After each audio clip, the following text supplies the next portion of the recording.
Shalom. First and foremost, I want to give all praises, honor, and glory to Yahweh, Bahasham, Yahweh Shai, Bahasham, Rachah Kodash. Yahweh is the name of the Heavenly Father in the ancient Hebrew, and Yahweh Shai is the name of His only begotten Son in the ancient Hebrew as well. Double honors to the elders and the apostles of Great Millstone, and peace and blessings to the elect. And I want to go into really the book of Daniel. But I'm going to start here at the first chapter and just give a brief overview as to basically what's happening around this time. All right, as you go throughout the whole book of Daniel, all right, because there are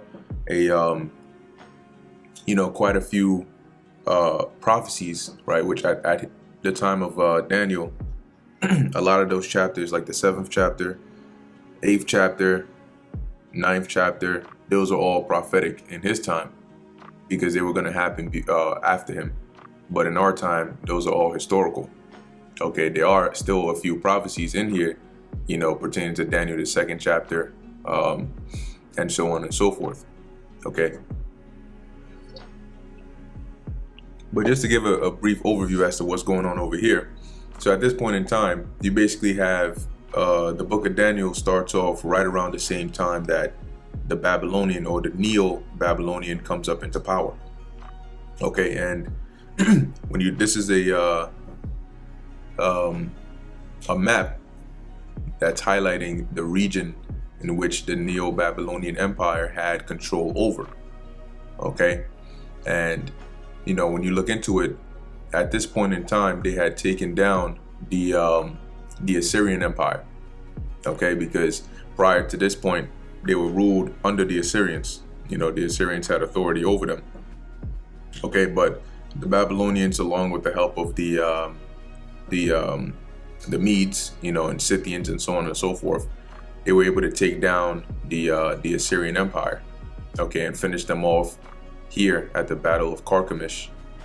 Okay, and so after they did that, of course, they started to take over, and conquer and take over certain regions. And as you can see, right around this area where you have Israel, we were also subjected onto the Babylonians. Right now, something to point out is the Babylon consisted of, different types of people. When I'm talking about the actual people that were living in the kingdom, but the actual ruling class. Okay, sometimes you hear referred to as the Chaldeans, but the actual ruling class were Assyrians. Okay, they were Assyrians because the first ruler of the Neo-Babylonian Empire was actually a man by the name of Nabopolassar, okay, who was the father of who we know now as Nebuchadnezzar II, and he was an Assyrian. Okay, he basically revolted and gathered some forces and basically took over. Okay, so Nabopolassar, Nebuchadnezzar, and his descendants, they were all Assyrians, okay, that were ruling here in this region. All right, so now let's see how this pertains to the holy people, right? To the children of Israel. So as we can see here, Daniel chapter 1, verse 1, in the 3rd year of the reign of Jehoiakim, king of Judah, came Nebuchadnezzar, king of Babylon, onto Jerusalem and besieged it. All right. Now, who is Jehoiakim? All right. When you look up Jehoiakim, and a useful tool to use as well to get some more context is if you hit on tools and you go down to Bibles, or not Bibles, dictionaries, they have different dictionaries here that give you a bit more context as to names, places, all of that good stuff. So here, if you look up, I forget which dictionary, I think Eastern's, I looked up Jehoiakim, and it gives you some context on Jehoiakim and some history, right, as to what led up to what we're reading of here in Daniel chapter 1, verse 1. So reading under Jehoiakim, he was which his name, I believe in the Hebrew is Yahweh Quam, which is Yahweh rise. All right, Quam in the Hebrew is rise, and Yahweh is the name of the Most High. So he whom Jehovah, or which really is Yahweh, has set up, the 2nd son of Josiah, and 18th king of Judah, which he ruled over for 11 years, which they give the time around 610 to 599 BC. His original name was Eliakim. Now, this what we're reading of here in Daniel 1:1. This is right around the ending of the succession of kings in Israel. All right, because from the time of from the time of King Saul, which was the first king of Israel, to King David, to King Solomon, and then the kingdom was divided. Right, it was split. The kingdom was split after King Solomon, during the reign of his son Rehoboam. And that's when you have now that one kingdom of Israel becomes split into the northern kingdom and the southern kingdom. All right. And the southern kingdom consisted of Judah, Benjamin, and Levi, and the northern kingdom was the rest of the 10 tribes, or the rest of the northern kingdom, put it like that, right? So at that point, you had two kings in Israel, pretty much, right? Kind of reigning simultaneously, one over the southern kingdom, one over the northern kingdom. So when you read the book of Kings, it'll basically give you the context of that. And then they reigned and reigned and reigned and reigned and reigned. So when we get to the point of Josiah, right, which you can look him up and read about him, but when you get to the point of Josiah, you're now getting to the ending of the kings that were reigning over Judah. Because at this point in time, the northern kingdom was already taken out of the land. Right, the northern kingdom had been deported from their land. They had been taken into captivity under the Assyrians when the Assyrians were in power. So you had the kingdom of Judah that was mainly left in the land, and now the kingdom of Judah was also about to get taken up out of their land, because the Lord did say that this is what He would do if Israel continued in their wickedness. Right, because during that, when you read the book of Jeremiah and Isaiah and you know all that, Amos and Hosea, they're all prophesying to Israel about the wickedness that they're doing and how it's displeasing the Heavenly Father, and how the Heavenly Father is going to remove them from the land and put them in captivity, all right, and put them through harsh and painful times if they don't turn back. But guess what? They didn't turn back. So these are the effects that happened, and this is how they manifested. All right. So we're dealing here with let's go back and read about Jehoiakim. So it says here that he was the second son of Josiah. All right, because I believe you had Josiah, and you had Josiah's sons. You had what's this guy's name? Jehoahaz. Okay, and then you also had Jehoiakim, which his name was Eliakim before. Now, if we look up Josiah,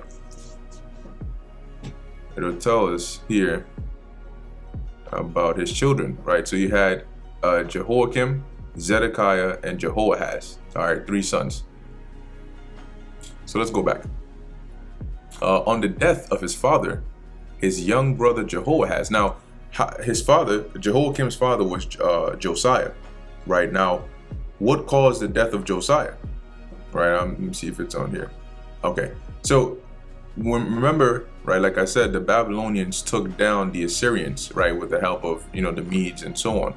So there were a few battles that they had, right, when they were taking down the Assyrians. They took them, the battle of, they took down their strongholds, right? So they took down Nineveh, Haran, and ultimately there was a battle of Carchemish, which was over here.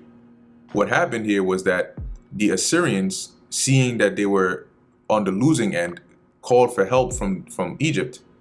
Okay, and Egypt, which the Pharaoh at the time was Pharaoh Necho, he came right through trying to come up and assist or join the battle, let me say, here in Carchemish. He had to go through the land of Israel. And on his way there, at Megiddo, Josiah, which was the king of Judah at the time, came out to meet him to basically fight him. All right. And he told Josiah, look, I don't have any business with you right now. I got to go up there. All right. And Josiah didn't hear it. So Josiah disguised himself and went to war with Pharaoh Necho anyway. And then that's how Josiah ended up dying in the battle. And of course, they mourned for him and everything.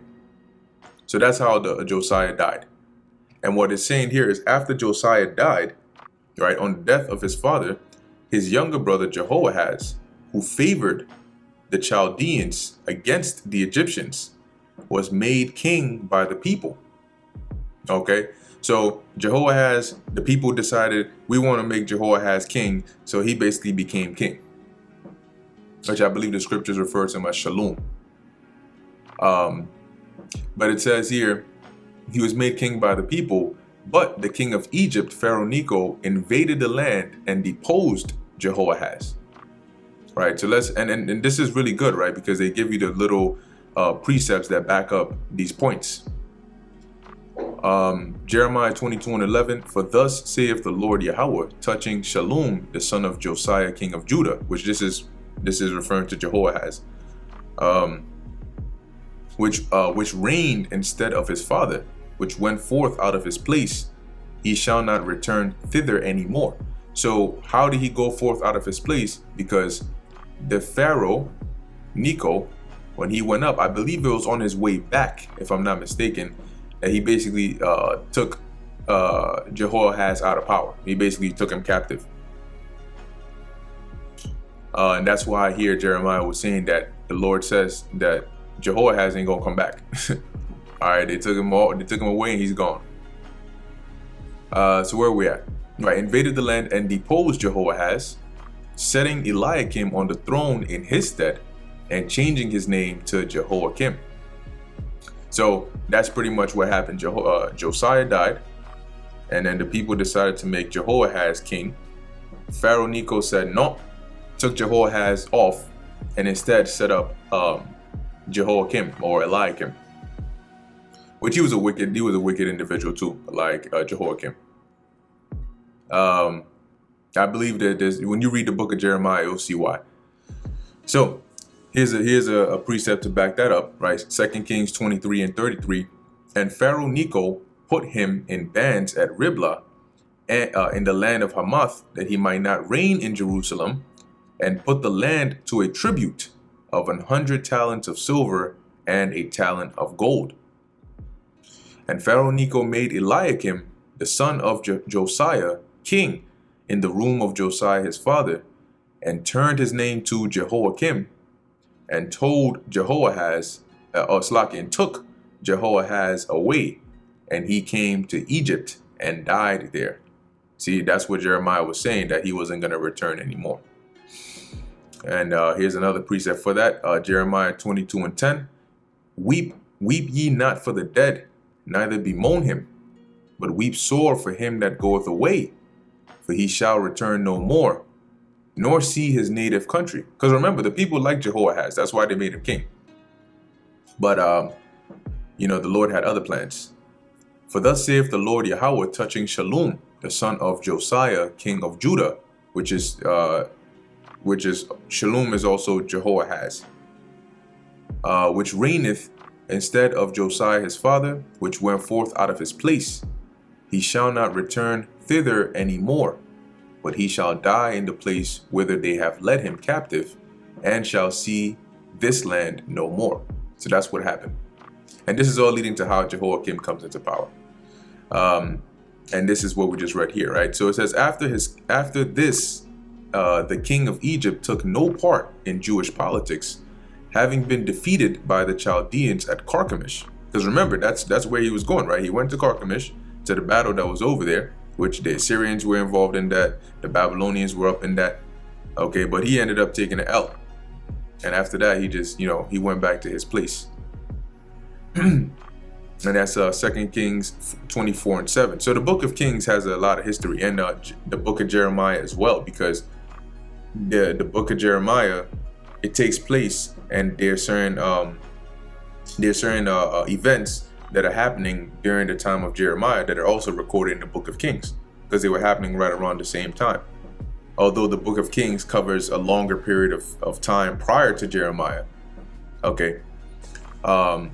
And the king of Egypt came not again any more out of his land, for the king of Babylon had taken from the river of Egypt onto the river Euphrates all that pertained to the king of Egypt. So when you look at this this region right here, everything that Pharaoh Necho owned from the river of Egypt, which could be the Nile, really, all the way onto the river of Euphrates, the Babylonians took. Okay, they took that. So now they were the new boss in town. Palestine was now invaded and conquered by Nebuchadnezzar. Jehoiakim was taken prisoner and carried captive to Babylon. It was at this time that Daniel also and his 3 companions were taken captive to Babylon.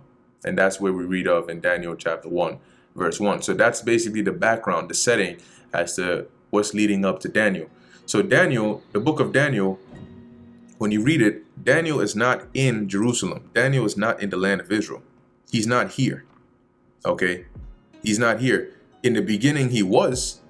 But when all this transpired, after the Babylonians came and took over, they ended up, what the Babylonians did was they started to take people from here back to Babylon with them, captives. This was prior to them destroying the walls and burning the temple and all of that. But they started to take people captives, like the king, the nobility, and so on and so forth. And as we're going to read in Daniel 1, they did that because they're taking the best of the best so they can use them to better their empire. It's like if you I think this happened in one of the world wars, but basically if you go to, say, modern day, right? Modern day, you're one country going to war with another country, and that country has like these brilliant scientists and physicists and wielders and all of that, and you go and take over that country, you're just gonna kill them? No. The smart thing to do would be to take those smart, wise scientists and physicists and blacksmiths and all of that, and you bring them over to your land so they can work for you, because they have skills that are valuable. When people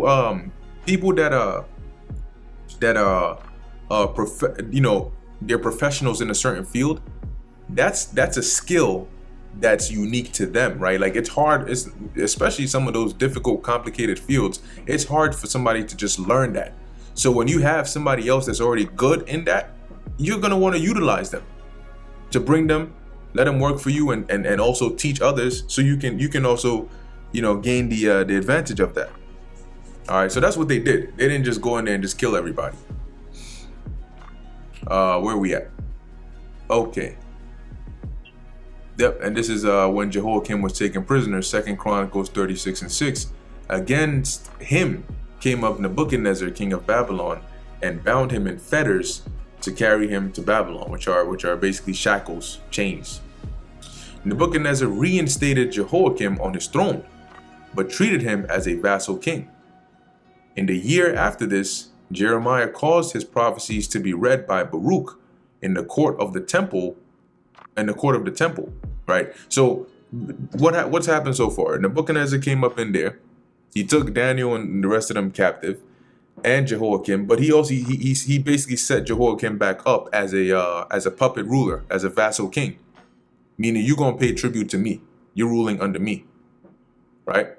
And at this time, Jeremiah, Baruch, because Baruch was a scribe of Jeremiah, right? So Jeremiah is still prophesying.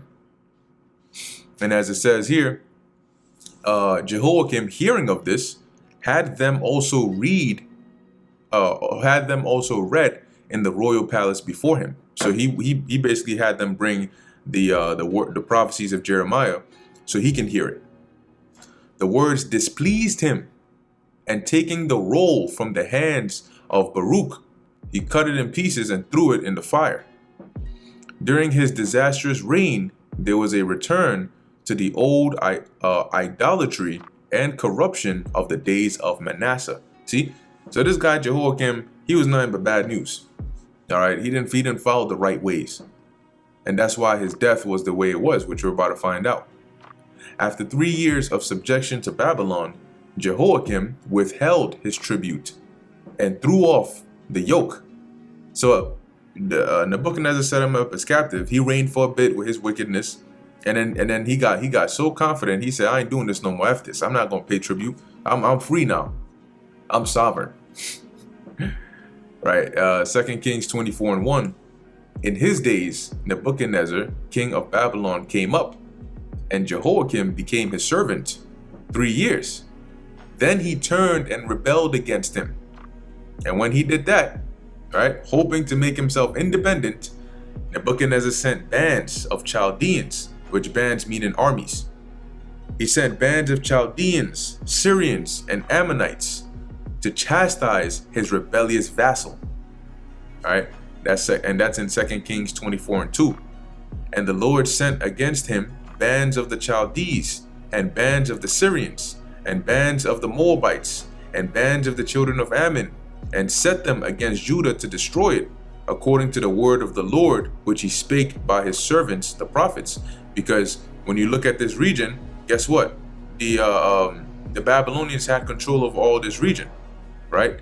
The Ammonites and Moabites were on the east side of Jordan, all right, on this side. And I forget what other nation of people were mentioned in here. Let's see, Ammon, right? Moab, Syrians, and they were all up here, right? So they were all under the control of Babylon anyway. So they were going to do what was told. They cruelly harassed the whole country. The king came to a violent death, where this king is talking about Jehoiakim, and his body having been thrown over the wall of Jerusalem to convince the besieging army that he was dead, after having been dragged away, was buried beyond the gates of Jerusalem with the burial of an ass. And they date this right around 599 BC. And this is in Jeremiah 22:18. Therefore thus saith the Lord concerning Jehoiakim, the son of Josiah, king of Judah, they shall not lament for him, saying, Ah, my brother, or Ah, sister. They shall not lament for him, saying, Ah, Lord, ah, or Ah, his glory. Verse 19, he shall be buried with the burial of an ass, drawn and cast forth beyond the gates of Jerusalem. And Slakia for the noise outside. Verse 30, Jeremiah 36:30, therefore thus saith the Lord Yahweh of Jehoiakim, king of Judah, he shall have none to sit upon the throne of David. His dead body shall be cast out in the day to the heat, and in the night to the frost. All right, and basically what happened here, Jehoiakim, after he was put to death, his son Jehoiakim, okay, which I believe was also referred to as Jeconiah. Basically, he was put on there for a little bit, and then he was taken captive to Babylon. Okay, and then the one who Nebuchadnezzar ended up putting on the throne was Zedekiah, which was not a son of Jehoiakim, but actually his brother. Right? Remember when we looked up here, the children of Josiah, you had Jehoiakim and Zedekiah, so they were brothers. All right, and Zedekiah was pretty much the last king of Judah, or the last one of Judah to sit on that throne, because after Zedekiah was taken out, that was pretty much it. You know, he went into captivity and so on and so forth, and that was that. Okay, so it says here, Nebuchadnezzar placed his son Jehoiakim on the throne, wishing still to retain the kingdom of Judah as tributary to him. And this is a little bit of background on, the beginning of the book of Daniel, so you can get the setting. All right. So let's read this. This is Daniel chapter 1, verse 1. In the 3rd year of the reign of Jehoiakim, king of Judah. So now you know who Jehoiakim is. Came Nebuchadnezzar, king of Babylon, onto Jerusalem and besieged it. And the Lord gave Jehoiakim, king of Judah, into his hand, with part of the vessels of the house of God, which he carried into the land of Shinar to the house of his God. So the Lord gave Jehoiakim into the hand of Nebuchadnezzar, along with, precious vessels and so on and so forth from the temple. And this we're going to hear about again in Daniel 5, about what they did with those vessels over there in Babylon. And the land of Shinar is talking about Mesopotamia, all right, that region. Really around here. So where we at? It says, and he brought the vessels into the treasure house of his God. And the king spake to Ashpenaz. Now, along with this, they took Daniel, Shadrach, Meshach, and Abednego, which really Those were the names that were given to them over there in Babylon. Shadrach, Meshach, and Abednego. Those weren't their original names. And the king spake unto Ashpenaz, the master of his eunuchs, that he should bring certain of the children of Israel, and of the king's seed, and of the princes, children in whom was no blemish, but well favored, and skillful in all wisdom, and cunning in knowledge, and understanding signs, and such as had ability in them to stand in the king's palace, and whom they might teach the learning and the tongue of the Chaldeans. So he basically asked, give me the best of the captives, those that have great potential. They're gonna be in my court, right? They're gonna be the ones that are gonna, minister unto me, if anything. And then we're going to teach them the ways of the Chaldeans, the language and so on and so forth. Because if we can groom them properly, we can put them in certain positions that will benefit our kingdom. Verse 5, and the king appointed them a daily provision of the king's meat and of the wine which he drank. Now, the king's meat consists of a lot of, fatty meats and so on and so forth. So it's not really a healthy diet. That's why they call gout the king's disease. And the wine which he drank, so nourishing them 3 years, that at the end thereof they might stand before the king. So they were brought captive into Babylon, Daniel being one of them, all right, along with the rest. And now remember, Jerusalem is still not destroyed at this point. Okay, so Daniel being one of them, and basically you had for 3 years they were going to be fed and taught the language of the Chaldeans and all that. So it says here, so nourishing them 3 years, that at the end thereof they might stand before the king. Now among these were of the children of Judah, Daniel, Hananiah, Mishael, and Azariah. And these are the 3 holy children, the ones that later on were thrown into the fire. Unto whom the prince of the eunuchs gave names. For he gave unto Daniel the name of Belteshazzar. So you can sort of think of this like, if I forgot what the name of the movie is. I think it's called Roots. It's a movie on slavery. And the Kunta Kinte, I think that was his name. Basically, the one that was put in charge over him whipped him, fed him grits, and told him his name was Toby. So why didn't they keep the name Kunta Kinte? Why did he change it to Toby? Do you know why a lot of so-called African Americans today have these slave master names? Let's put it like that. Same reason here that they're giving them Babylonian names, right? Christopher Wallace, just putting that out there, right?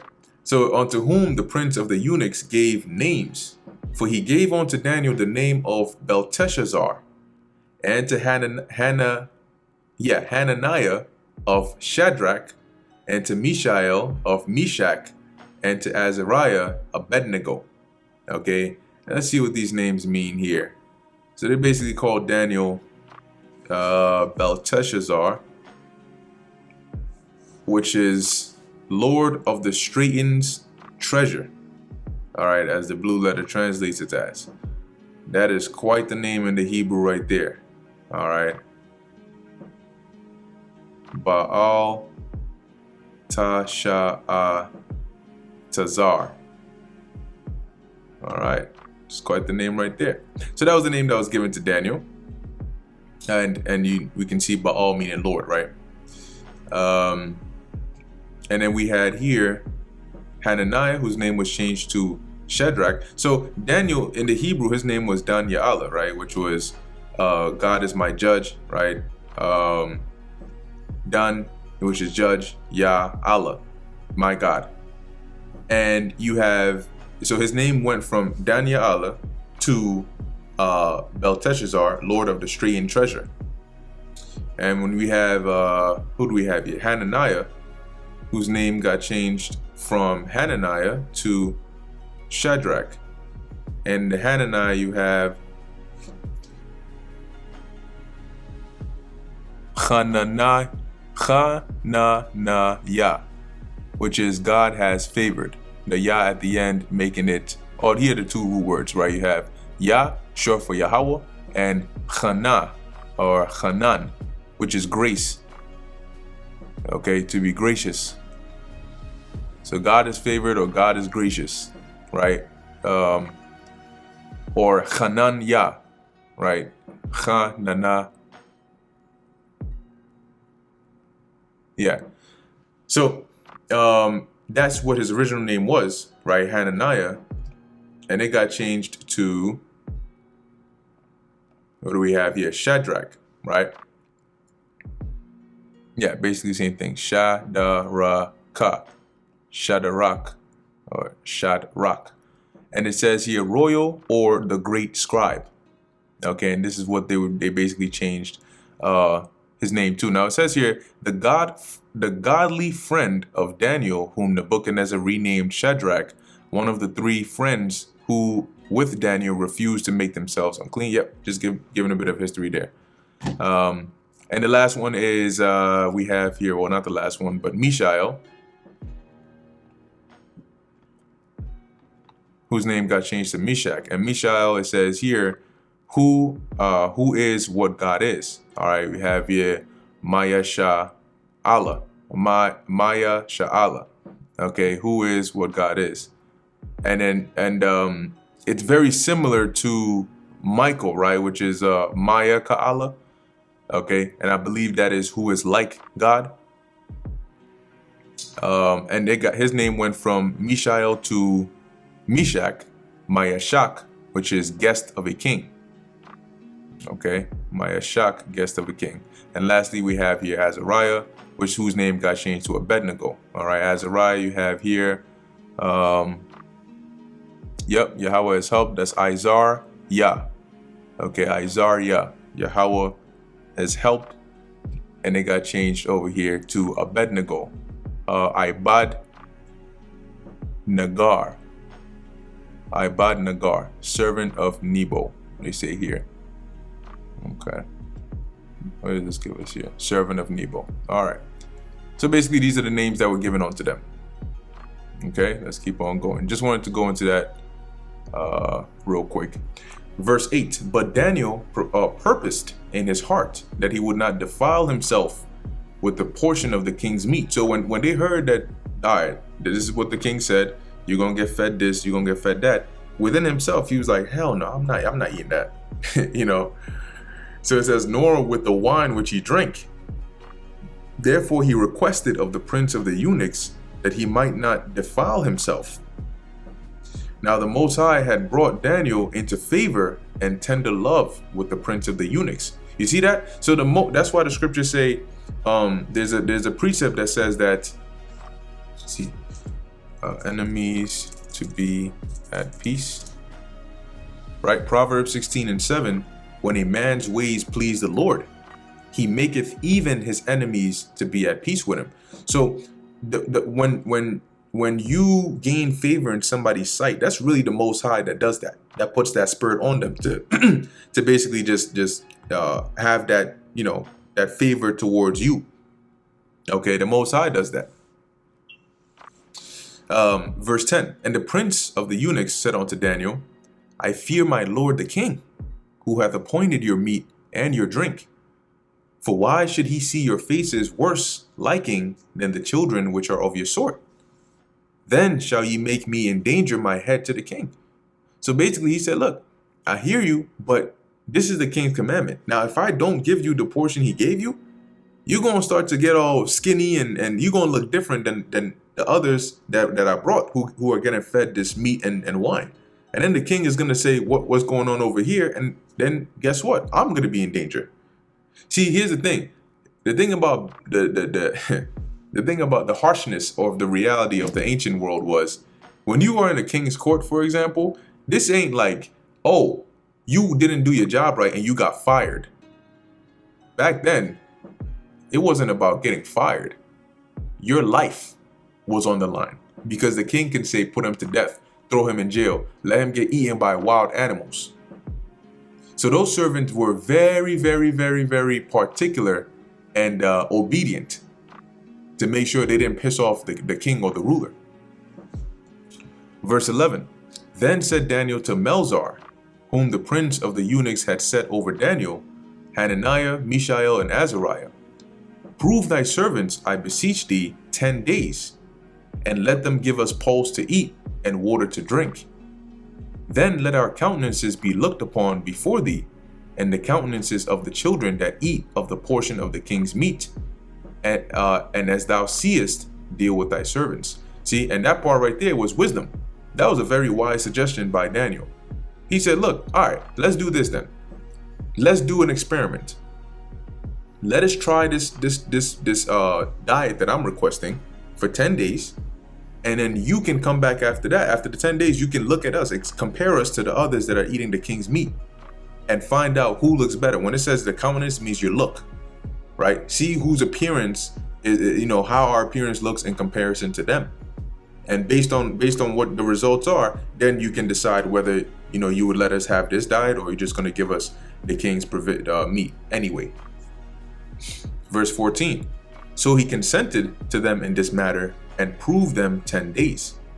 And at the end of 10 days, their countenances appeared fairer and fatter in flesh than all the children which did eat the portion of the king's meat. So they were basically looking much better, glowing, rejuvenated, looking nice and good, because they were putting good food. They were putting good food into their body, things that their body could use. Verse 16, thus Melzar took away the portion of their meat and the wine that they should drink, and gave them pulse. When you look up pulse, it says vegetables. As for these 4 children, God gave them knowledge and skill in all learning and wisdom. And Daniel had understanding in all visions and dreams. So that was a gift that the Lord blessed him with. Now at the end of the days that the king had said he should bring them in, and this was 3 years, right? Then the prince of the eunuchs brought them in before Nebuchadnezzar. And the king communed with them, and among them all was found none like Daniel, Hananiah, Mishael, and Azariah. Therefore stood they before the king. And in all matters of wisdom and understanding that the king inquired of them, he found them 10 times better than all the magicians and astrologers that were in all his realm. So you can imagine, right? He will ask them a certain question. What about this? What happens when this happens? If I was this guy and I was to do this, what would this happen? If this happened here, like these kinds of questions, right? Things that he would, like, if he asked his magicians and astrologers, they would give him a certain kind of answer. But the answers he got from Daniel and the 3 holy children, it was just like, that answer just like hit the nail right on the head. Much better than what the rest of the magicians and astrologers were telling him. Okay, and that's because what the Spirit of the Lord was had favor upon Daniel, Hananiah, Mishael, and Azariah. Verse 21, and Daniel continued even unto the 1st year of King Cyrus, which King Cyrus was a Persian. Okay, so meaning that Daniel lived from the time period of the Babylonians, all right, all the way up through until the Persians came up into power. Okay, which is some time. And that's pretty much the end of the book of Daniel, the 1st chapter.